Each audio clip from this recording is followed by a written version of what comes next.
Let's move on to our next topic. And are we now seeing, Sky, the favourites for the Super Bowl? And are the booking Broncos, not the rude booking, I said, Broncos. Are they the favourites now? They just went and beat the Kansas City Chiefs 22-19 in a divisional game. That brings the Chiefs down to 5-5. The Broncos up to 9-2. They're 6-0, undefeated at home, 6-0. Massively important, I think that is when you're going to go try and do a deep Super Bowl run. They've won 8 in a row. They're currently top of the AFC West and the AFC, but they're joint with your New England Patriots, obviously. Is this team going to go all the way now? I have to, I am guilty of only talking about the things that I predicted, which might be correct. I did say the Bears in the NFC North, just to circle back for 1 second, which was linked, I believe, on the same episode, or maybe around the time, where I said it could be a Broncos Buccaneers Super Bowl, which I think got some laughs at the time. You did get some laughs at the time. You're still only half right, though, with that. Oh, yeah, Tampa's too banged up, and I don't think I actually... But the Broncos, this is... When Sean Payton said that quote that, now that more people picked up, I remember saying to you guys, what is it? The 9th team that he believes could go all the way. I think if he'd said that on a Drew Brees type team, you probably go, oh, he's stating the obvious. But that was a big statement. And I know Bo Nix... I think Bo Nix is actually the perfect example of, how everyone in sport nowadays is obsessed with stats. Right, he played a good game, as in like he played a clean game. Like he didn't do well if he was a fantasy quarterback. Trust me, I had him in one league. But in terms of actual quarterback play and game managing, I think he did all the things that Sean Payton would want. The defense got to Mahomes; they made it difficult. And yeah, I mean, Mile High is probably one of, if not the most difficult stadium to go on the road and play because altitude, all of that stuff factors in. And I think this game, I've even seen Denver media say it, this game was probably the biggest game at Mile High since that 2016 AFC Championship when they beat the Pats 20-18. That last Brady Manning game. Like there's a buzz in the air around Denver at the moment. And I think the main reason is the defense. We always say it, again, stating the obvious, but anyone who knows the NFL, even in an offensive, rule-heavy league, the defense does come up big in the playoffs. And without being harsh to teams like the Colts, I would think, well, someone like Bo Nix has his critics, but Drake May's playing better. I still think there's a lot of arm talent there, and he's a guy who could lean on a defense to win a Super Bowl as opposed to a Daniel Jones. I think that there's something there where we saw at the back end of that shootout with the Bengals last season. Like when he wants to get going in that fourth quarter, it can happen.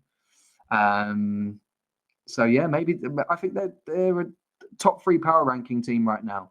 I think anyone who puts them outside the top 3 is probably just being a hater, which is weird for me because I don't even really like the Broncos, but I like this Broncos team.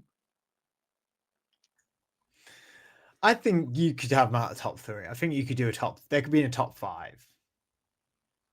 Yeah, but when people put them outside, I think it's because people have some gripes with Peyton and some gripes with Nix. I think it's more personal things than actual critiques of the team. Still holding They're not on. A sexy pick, are they? So are they going to make it to the Super Bowl? Was the question. Well, not over my Patriots. Well, this is where I was angling. I was like, what is he going to say? No, are they going to...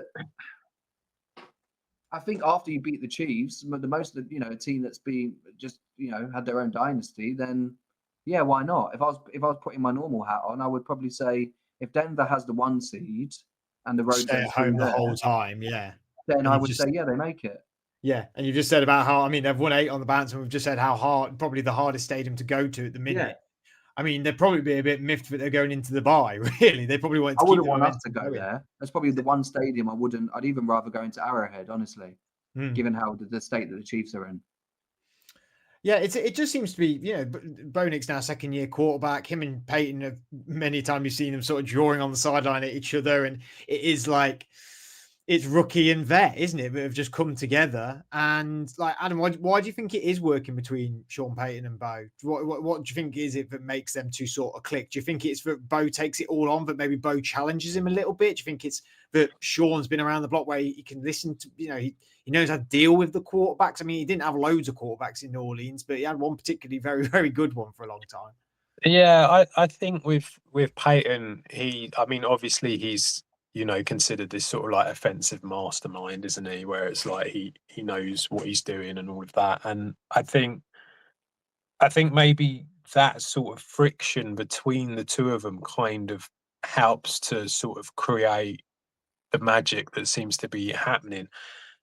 Obviously, that this is a team that is, heavily reliant on the defense. Of course, it's like there are limitations to what Bo Nix can do, but I think the one thing that Nix has got in his favour, and I think you've seen that, is that there's a lot of fourth quarter performances where it's like at the end of games, that's when he actually comes alive and he has that sort of spark about him.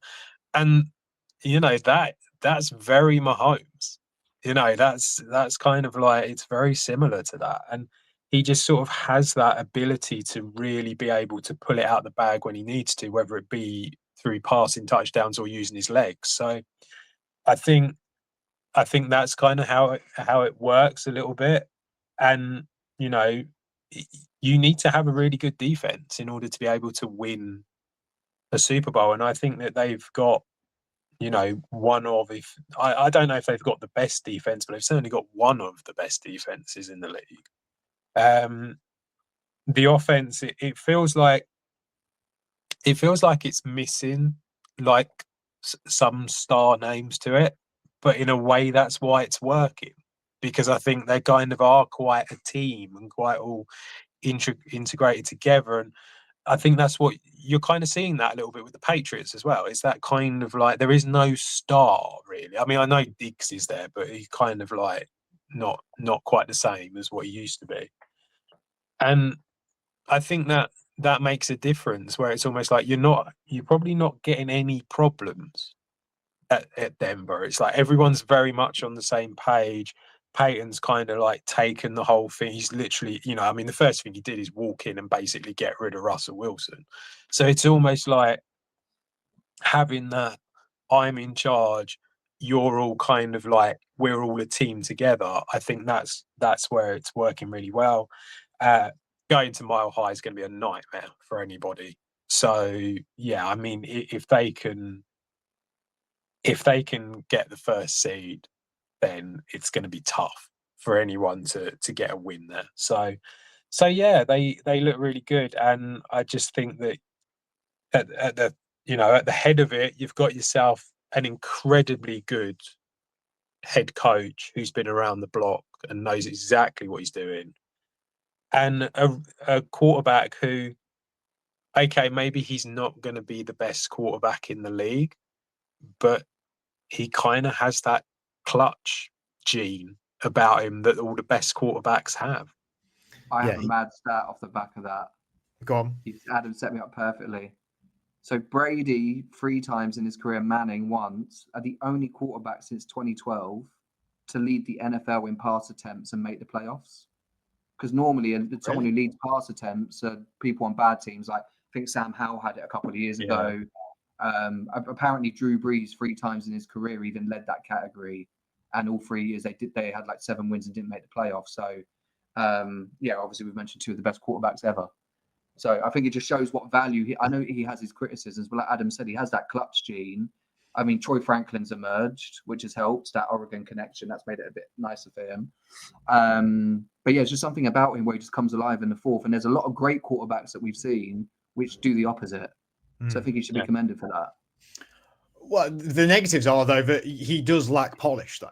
He does lack polish. And this team has been incredibly inconsistent, Sky. I mean, I've always pounded a drum for the best teams win in spite of being bad. And I mean, look at the results. Really, they lost they lost week 2 by a point. They lost week 3 by 3 points. They then beat Philly in week 5 by 4 points. We saw them beat the Jets by 2. They beat the Giants by 1. They beat the Texans by 3, and then they beat the Kansas City Chiefs by 3 as well. I mean, I think it sort of stinks in Minnesota to me. the Minnesota of last year, where they were in a lot of close, tight games, and the season before they were losing them games, and then last season they seem to be winning them games. And it feels like Denver this year are winning them games, but it's not particularly smooth and always that attractive is the thing. What I think Denver fans are getting worried about, if there is a potential playoff push, is just the inconsistency so far. I mean, they're playing Washington. They're at Washington. They're at Vegas. That's 2 wins there. They then host Green Bay, tough game. They host Jacksonville, tough game as well. They're at the Kansas City Chiefs, and then they host the Chargers. So them 4 last games are really 4 big games, and they really need to, I think, start getting some momentum and some consistency, Bo and the offense, against Washington and the Raiders. Is that an unfair criticism, Sky? No, I think that's fair. I mean, obviously, their defense is 3rd in points and yards allowed. So it's not like the Broncos do need Nix to, be at a high level every week. And then, like you said, he's only in year 2. I think we see that he's at his best when he's running RPOs, and maybe he doesn't have to stand in the pocket and sort of, process too much with that timing and reads element. But, their offense, they're pretty much bang in the middle with all the metrics. So if they can just elevate that to even like 10th to 12th, as opposed to like 13th to 17th where they are, to click by the postseason, then that would be perfect, because if then they can lean on the defense again. So when you said it stinks, this stinks to me of that Super Bowl team where Peyton Manning had no arm. It's almost just like the defense can carry them, but the good thing this time is they've got a 2nd-year quarterback who, when needed to, it can click. He just needs to calm down. And look, these next 6 games are going to be a learning curve for him. But the biggest positive, we've spoke a lot in the last couple of weeks about teams and schedules. They've beaten the Eagles and the Chiefs. 2 teams who've been Super Bowl winners in the last 3 years. And again, something that's probably not talked about enough because it is quite an open year. But when it's come down to beating a team, whether they might not be at the height of their powers, they'll still beat a team that have aura about them. So to answer your question, I think it's a fair criticism, but if they can just get a little bit higher in some of those offensive metrics, I think that if they get the 1 seed, it's pretty much Super Bowl for them. But I would say Bo Nix on the road, that's where the getting rattled might come in. I mean, on the road, he's not been on the road that much, He's been on the road 4 times this year. Yeah, I just think he's a young playoff guy. He's Well, 3 they've got on the 2 road. coming up, haven't they? Sorry, he's 2-2 on the road. Yeah, they've got the Commanders and the Raiders are 2 away games coming up, which I know they should win them games easily. But I think when you look at that schedule, obviously the really tough one is going to be going away to the Chiefs. I think that's the obvious one. I don't agree. I think that Chargers last game's a tough one. I think you're a tough one. I think the Jags. I think all 4 are going to be tough. Chiefs is the standout, obviously, but I think all 4 of them games are real tough games. But what I'm saying is, obviously, they've got the Packers at home, they've got the Jaguars at home, they've got the Chargers at home. I think with that defense at home, I think that makes a big difference, and they become very strong. The Chiefs away, obviously, is a tough one on Boxing Day. That's going to be the really hard one, and that's the only one that might be make or break for the Chiefs getting into the playoffs too. Yeah, and I actually think that's probably the only game that I would say the Broncos won't win. The others, I think they've got a very, very good chance of winning the lot. I actually think they might lose to you because their team, your team, we spoke about the Packers before. It's quite similar in that it's a good level defense and then an offense with a young quarterback and young weapons. And so it'd be interesting for them to play a team that's a similar mold to them. I would agree if it was at Lambeau. Fair. Do you think losing J.K. Dobbins for the season, now RJ Harvey having to step up into that starting role, is going to be a problem? I think more falls, or is it McCullough, isn't it? McLaughlin, the pass catcher. McLaughlin, yeah. Yeah, I don't know why I said I think it more is how he complements it. Yeah, I think that'd be all right. I think it probably might push it a bit more towards throwing the ball a bit more, but I still think that they'll be okay. They've got some decent running backs, and Peyton's done it before, hasn't he? Where he's used multiple running backs and done well with them. So yeah, I don't think it'll be the end of the world.